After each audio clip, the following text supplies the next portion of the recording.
This is going to be a video tutorial on how to enable or disable autoplay on the LibreWolf web browser. I will be using a desktop PC for this. Let me jump over to my browser here. I have the LibreWolf web browser opened up now. To enable or disable autoplay, it's very easy to do. First thing you want to do is go off to the upper right hand corner, up to where you see the 3-bar hamburger menu. You want to click on that.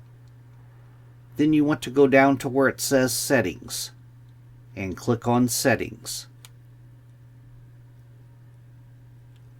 Now in the pane off to the left hand side, you want to click on Privacy and Security. Then on the center pane, you want to scroll down to where you see the Permissions section, and right down here, Autoplay. You want to click on Settings off to the right side of Autoplay, and then right up top here, Default for all websites. By default it should be set to block audio and video, but if you click this drop down,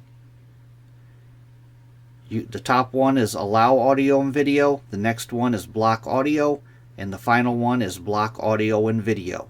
Say that I just wanted to block audio, I'll click on block out audio. Then I'm going to go down to the bottom and I'm going to click on Save Changes. That is how to enable or disable autoplay on the LibreWolf web browser. Thanks for watching.